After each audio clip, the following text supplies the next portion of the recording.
হে মুসলিম যুবক, হে মুসলিম তরুণী, আল্লাহি আমি তোমাদের ভালোবাসি। আমি চাই তোমরা সুন্দর হও, পবিত্র হও, নির্মল হও। আমি চাই তোমরা আল্লাহর প্রিয় বান্দা হও, প্রিয় নবী সাল্লাল্লাহু আলাইহি ওয়াসাল্লামের প্রিয় উম্মত হও। আমি চাই তোমাদের জীবনটা ফুলের মতো সুন্দর হোক, পবিত্র হোক, নির্মল হোক। তোমাদের অন্তরটা শুদ্ধতায় ভরে থাকুক। তোমাদের হৃদয়ে উম্মার প্রতি ভালোবাসা জাগুক। তোমাদের হৃদয়ে জ্বলে উঠুক সেই ঈমান, সেই জজবা, যেই জজবা ছিল বদরের কিশোর সাহাবী মুআজ ও মুআউযের হৃদয়ে, যারা উম্মার হেফাজতের জন্য বুক টানটান করে দাঁড়িয়ে গিয়েছিল। উম্মতের ফিরআউন আবু জাহলকে জাহান্নামে পাঠিয়েছিল। তোমরা যখন ভুল পথে পা বাড়াও, আল্লাহর নাফরমানিতে লিপ্ত হও, তখন মনটা দুঃখে ভরে ওঠে, হৃদয়ে খুবই কষ্ট পাই। শুনেছি তোমাদের অনেকেই নিজেদের উপর এক মারাত্মক জুলুম শুরু করেছ। এটি এমন এক জুলুম, এমন এক নিকৃষ্ট জুলুম, যা কল্পনা করতেও আমার বুক শিউরে উঠছে। আমার প্রিয় ভাই, আমার প্রিয় বোন, আমি তোমাকে জিজ্ঞেস করতে চাই, তুমি কি নিজের সৌন্দর্য, পবিত্রতা ও নির্মলতাকে নিয়ে ছিনিমিনি খেলায় মেতে উঠেছ? তুমি কি তোমার ফুলের মতো কোমল হৃদয়কে পদদলিত করছো? তুমি কি তোমার অন্তরে দুর্গন্ধময় ময়লা আবর্জনা ঢালছ? তুমি কি তোমার সুন্দর নির্মল চোখ জোড়া দিয়ে ইন্টারনেটের দুর্গন্ধময় পচাগলা নালা নর্দমায় চষে বেড়াচ্ছ? তুমি কি স্মার্টফোন কিংবা ল্যাপটপের জানালা দিয়ে মানুষরূপী সেই শূকরগুলিকে দেখছো, যারা ময়লা আবর্জনার ভাগাড়ে গড়াগড়ি খাচ্ছে আর পচা গলা নিয়ে টানাটানি করছে? ইন্না লিল্লাহি ওয়া ইন্না ইলাইহি রাজিউন। হে মুসলিম যুবক, কি হয়ে গেল তোমার? তুমি এতটা নিচু কিভাবে হতে পারো? তুমি কি শুদ্ধতার নবী, পবিত্রতার নবী, নির্মলতার নবী, সৌন্দর্যের নবী, রুচিশীলতার নবী মুহাম্মাদুর রাসূলুল্লাহ সাল্লাল্লাহু আলাইহি ওয়াসাল্লামের উম্মত নও? তুমি কি মহান সাহাবী ওসমান বিন আফফানের রুহানি সন্তান নও, যার হায়া, রুচি ও লজ্জাশীলতাকে ফেরেশতারা পর্যন্ত সম্মান করত? হে মুসলিম তরুণী, কি হয়ে গেল তোমার? তুমি কিভাবে এমন হতে পারো?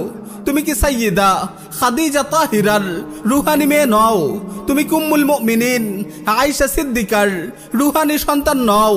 তুমি কি সাইয়্যিদা ফাতেমাতুজ জাহরার রুহানি মেয়ে নও? এমন পবিত্র নির্মল মায়ের মেয়েরা কিভাবে এতটা বেহায়া ও নির্লজ্জ হতে পারে? কিভাবে মানুষরূপী শূকরদের দুর্গন্ধময় নোংরা জগতে উকি দিতে পারে? ছি, ইন্টারনেটের এই নালা নর্দমাগুলোতে যেতে কি তোমাদের রুচিতে বাঁধে না? পচা দুর্গন্ধে কি তোমার দম বন্ধ হয়ে আসে না? তুমি কি তোমার হৃদয়ের সব সৌন্দর্য, নির্মলতা ও পবিত্রতাকে ঝেঁটিয়ে বিদায় করতে চাও? তুমি কি তোমার গোলাপের মতো সুন্দর সুবাসিত হৃদয়টিকে একপাল নোংরা শূকরের পায়ের নিচে পিষ্ট করতে চাও?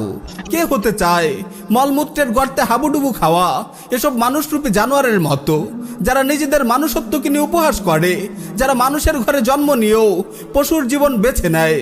আমি বলবো বালহুম আদাল, এরা জানোয়ারের চেয়েও নিকৃষ্ট। আমার ভাই ও বোন, তুমি কি মানসিক বিকারগ্রস্ত হয়ে পড়েছ? আমাকে বোঝাও, তুমি ওখানে কি করছো? তুমি একজন মুসলিম যুবক, তুমি এক মুসলিম তরুণী। তোমার চোখ পবিত্র, তোমার নজর পবিত্র, তোমার জীবন পবিত্র, তোমার যৌবন পবিত্র, তোমার হায়াত পবিত্র, তোমার পথ পবিত্র, তোমার গন্তব্য জান্নাত পবিত্র। বেহায়াপনা, নির্লজ্জতা, নোংরামি, অপবিত্রতা, ময়লা আবর্জনা এসবের সঙ্গে তো তোমার কোনো সম্পর্ক নেই। তোমার পূর্বপুরুষদেরও কোনো সম্পর্ক নেই। তোমার মহান রব, তোমার পবিত্র নবী, তোমার পবিত্র কোরআন, তোমার পবিত্র সুন্নাহ, তোমার পবিত্র দিন, তোমার পবিত্র শরিয়া তোমাকে পবিত্র এক জীবন দিয়েছে, নির্মল এক হৃদয় দিয়েছে।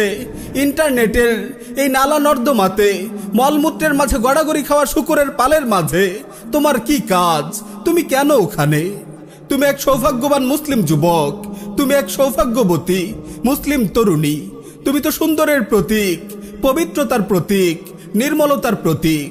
তোমার চোখ দিয়ে নূর বিচ্ছুরিত হয়, তোমার চেহারায় পবিত্রতার আলো ঝলমল করে, তোমার কথায় দিন ও শরিয়ার সুবাস পাওয়া যায়, তোমার চলনে, তোমার আচরণে আল্লাহ রাসূলুল্লাহর ভালোবাসা ফুটে ওঠে, তোমার ব্যক্তিত্বের মধুরতা সবাইকে কাছে টানে।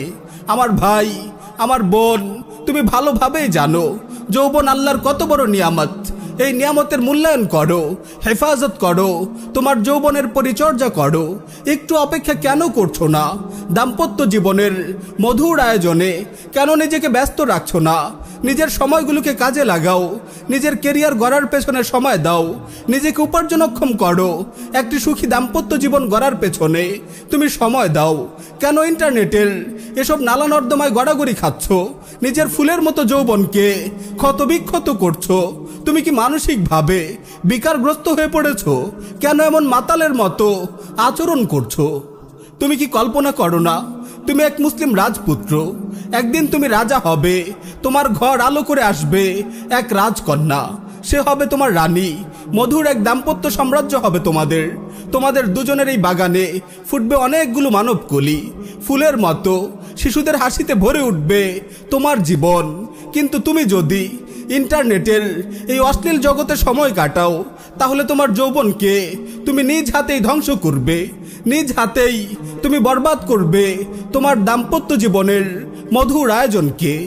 আমার ভাই ও বোন, তুমি যদি ইন্টারনেটের এসব নোংরা নর্দমায় ঘুরে বেড়াও, তোমার চোখকে, তোমার অন্তরকে, তোমার জীবনকে কুলুষিত করো, তাহলে লিখে রাখো তুমি তোমার যৌবনকে বরবাদ করছো। তোমার দাম্পত্য জীবনের মধুর স্বপ্নকে তুমি জ্বালিয়ে পুড়িয়ে ছারখার করছো। তোমার জীবনের শুদ্ধতা, নির্মলতা ও সম্ভাবনাগুলোকে তুমি ঝেঁটিয়ে বিদায় করছো।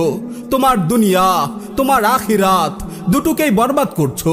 তুমি কি জানো না পর্নোগ্রাফির অশ্লীল জগতে ঘুরপাক খেয়ে কত যুবক, কত তরুণী তাদের জীবনকে লণ্ডভণ্ড করেছে? কত সুখের সংসার বিরান হয়ে গেছে, কত যুবক দিন থেকে ছিটকে পড়েছে। পর্নের ঘৃণ্য দৃশ্যগুলো কি সব সময় তোমার চোখে ভাসবে না? এমনকি যখন সালাতে সিজদায় যাও, তখনও কি তুমি এই জঘন্য দৃশ্যগুলো থেকে মুক্তি পাও? ইন্না লিল্লাহি ওয়া ইন্না ইলাইহি রাজিউন। ভেবে দেখো, পর্নের নীল অন্ধকারে ডুবে থাকা অবস্থায় যদি তোমার মৃত্যু চলে আসে, তাহলে তোমার কেমন পরিণতি হবে? আমার ভাই ও বোন, তুমি মানসিক বিকারগ্রস্ত হয়ে গেছো, নইলে তুমি ইন্টারনেটের এসব নালা নর্দমায় পড়ে থাকতে না। কোনো সুস্থ মানুষ এখানে 1 মিনিট থাকলেও তার পেট উল্টে বমি আসবে, তার নিঃশ্বাস বন্ধ হয়ে আসবে। তুমি কেন এই সংকীর্ণ পচাগলা নর্দমায় পড়ে আছো? এসো, আমার হাত ধরো, আমি তোমাকে নিয়ে যাব সুন্দর এক পৃথিবীতে। তুমি আমার সাথে এসো, দেখো আল্লাহ তোমার জন্য কি সুন্দর পৃথিবী বানিয়েছেন। কেন তুমি আটকে আছো স্মার্টফোন আর ল্যাপটপের চারকোনা ওই ছোট্ট স্ক্রিনে? বাইরের পৃথিবী অনেক বড়, অনেক সুন্দর, অনেক নির্মল। ওই দেখো, নির্মল নীল আকাশ চারিদিকে গোল হয়ে নেমে এসেছে। মৃদুমন্দ হাওয়া গাছের পাতায় দোলা দিচ্ছে, বাগানে ফুল ফুটেছে, প্রজাপতি উঠছে, পাখিরা গান ধরেছে। ওই দেখো, আকাশ কালো হয়ে বৃষ্টি ঝরছে, শূন্য খেলার মাঠ তোমাকে হাত ছানি দিয়ে ডাকছে। তুমি নীল রঙের ওই অন্ধকার ছেড়ে বের হয়ে এসো, খেলাধুলা করো, শরীর চর্চা করো, বাইরে ঘুরে বেড়াও, আল্লাহর সৃষ্টি জগৎ দেখো, একা থেকো না। আমার ভাই, তুমি যদি এই জীবন ও যৌবন বিধ্বংসী আসক্তি কাটাতে চাও, তাহলে নিজেকে স্মার্টফোন ও ল্যাপটপ থেকে নিরাপদ দূরত্বে সরিয়ে নাও। অন্তত 3 মাসের জন্য তুমি স্মার্টফোন ও ল্যাপটপকে বিদায় জানাও। এটি একটি অব্যর্থ চিকিৎসা। ইনশাআল্লাহ তুমি সুস্থ হয়ে উঠবে। যদি তোমার পড়াশোনা বা কাজের জন্য স্মার্টফোন ও ল্যাপটপ ব্যবহার করা জরুরি হয়, তাহলে দুটো কাজ করো। তোমার মেমোরি কিংবা হার্ড ড্রাইভ থেকে পর্নের নোংরা আবর্জনাগুলো ডিলিট করে দাও, আর ইন্টারনেট ইউজ করাও বন্ধ করে দাও। যদি পড়াশোনা ও কাজের প্রয়োজনে ইন্টারনেট ইউজও করতে হয়, তাহলে তাকে একটি লিমিটে নিয়ে এসো। প্রিয় ভাই ও বোন, সাবধান, তুমি এই নীল অন্ধকারে 1 মুহূর্ত থেকো না। তাওবা করো, অনুতপ্ত হও, অনুশোচনার অশ্রুতে নিজেকে ধুয়ে মুছে সাফ করে ফেলো। একজন মুসলিম যুবক, একজন মুসলিম তরুণী এমন অপবিত্র জীবন যাপন করতে পারে না। আল্লাহর অমূল্য নিয়ামত চোখ দুটোকে এমন নিকৃষ্ট ব্যবহার করতে পারে না। নিজেকে প্রশ্ন করো, এই চোখ দুটো নিয়ে তুমি কোন মুখে হাউজে কাউসারের পাড়ে রাসূলুল্লাহ সাল্লাল্লাহু আলাইহি ওয়াসাল্লামের কাছে দাঁড়াবে? এই চোখ দুটো নিয়ে তুমি কিভাবে হাসরের ময়দানে আল্লাহর সামনে দাঁড়াবে? তুমি না জান্নাতে গিয়ে তোমার মহান রবকে দেখতে চাও, তার দিদার পেয়ে ধন্য হতে চাও? এই চোখ দিয়ে তুমি রাব্বুল আলামিনকে দেখবে? ইন্না লিল্লাহি ওয়া ইন্না ইলাইহি রাজিউন।